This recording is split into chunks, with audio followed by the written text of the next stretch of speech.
Welcome to the Golden Quill. A place where old stories breathe again in the hush of the night. Here, each evening brings a journey, into the past, into forgotten memories, into whispers the world once left behind. Perhaps down a quiet street in Florence, or within a letter never sent, or in a moment so small, it changed everything. So take a deep breath. Close your eyes. And let the story find you. The Mirror in the Garden. Long ago, in the heart of Tuscany, a monastery stood surrounded by gardens. In one of those gardens, hidden behind tall hedges, there was a mirror, placed on a stone pedestal beneath an olive tree. No one knew who put it there. It had no frame, no signature, no story. Only a quiet reflection. The monks called it La Specchiera Silenziosa. The silent mirror. One monk, Brother Pietro, visited the mirror every morning before sunrise. He said nothing. He only bowed and looked. One day, a young scholar visited the monastery. Ambitious, confident, hungry for knowledge.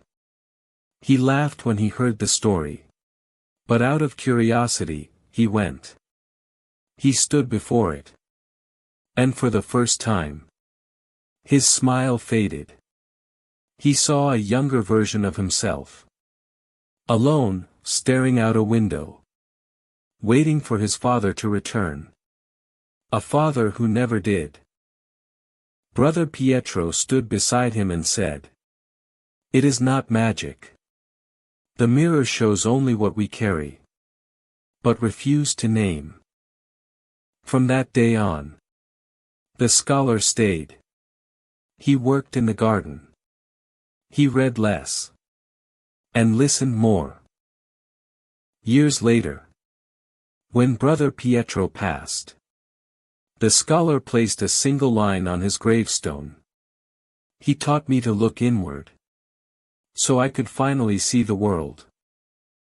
True wisdom is not in what we seek, but in what we dare to face within.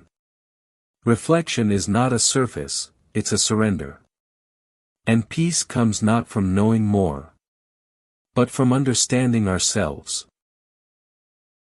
In a quiet coastal village, where the wind carried the scent of salt and lavender, there lived a painter named Elio. He painted only at dawn. With one brush, in silence. Each morning, one painting, no more. His art lived everywhere. On chapel walls, shop signs.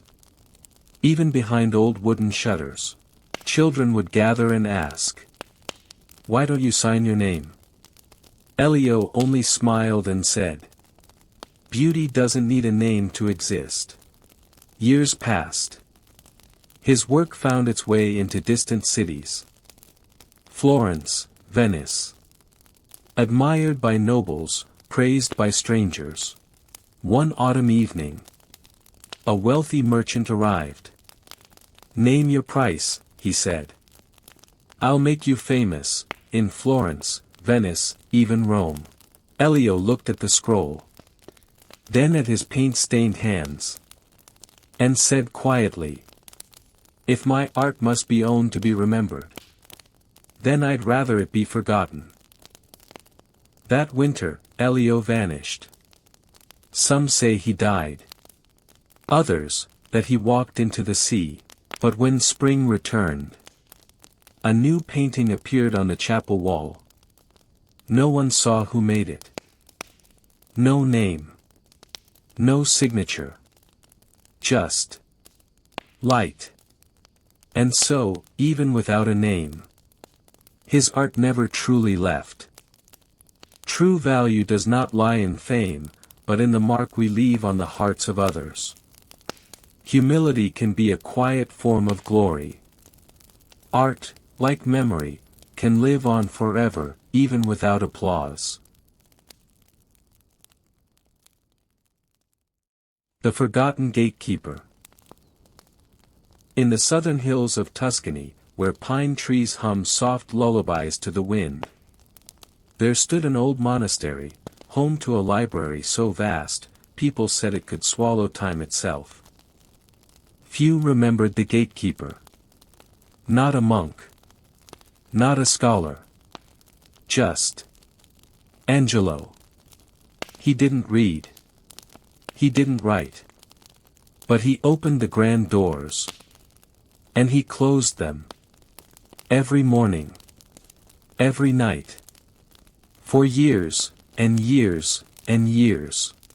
One afternoon, a young scholar, bright-eyed, full of words, asked, "Why don't you read anything? There are thousands of books here." Angelo smiled gently and replied, "If everyone reads, who will keep the silence?" Then came the winter night. Snow fell slow and soft. And a stranger arrived. A black cloak. 3 knocks. A quiet voice. "I haven't come to read. I've come with a question. In all these books, is there one that holds a soul?" Angelo didn't answer right away. He turned. And walked deep into the library. He didn't fetch a book. Instead, he touched the chair where thousands had sat. The brass candle holder. The old page, left open. And then he whispered, "All the souls are here. Not inside the books, but in those who read them." The stranger bowed his head once, and left. Vanished into the snow. The next morning, Angelo was gone. But the doors? The doors to the great library. They were always open. Even though no one stood there to open them. And so, the story fades into the quiet night. Rest well, and may your dreams carry the wisdom of forgotten pages. The Watchmaker of Florence. On a quiet night in the city of Florence, as candle flames danced in the gentle breeze and the church bells echoed across red-tiled roofs, an old man lived alone in the highest room of an ancient clock shop.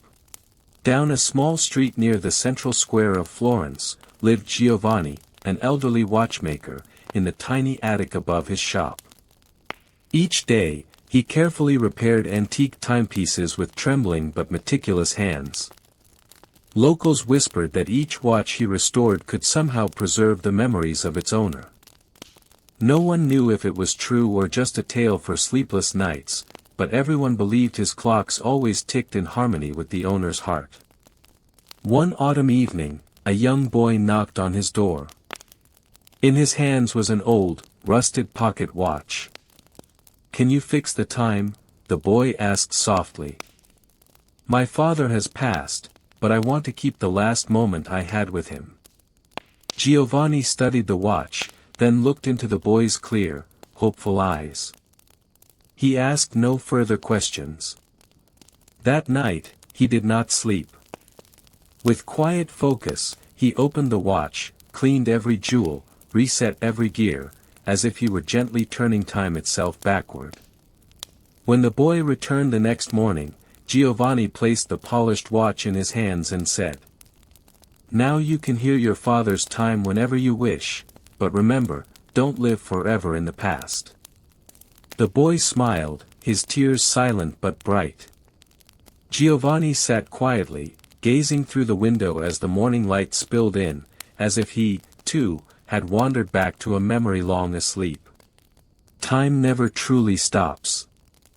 But there are moments, if held with the heart, that never fade. And perhaps the old watchmaker of Florence knew that better than anyone.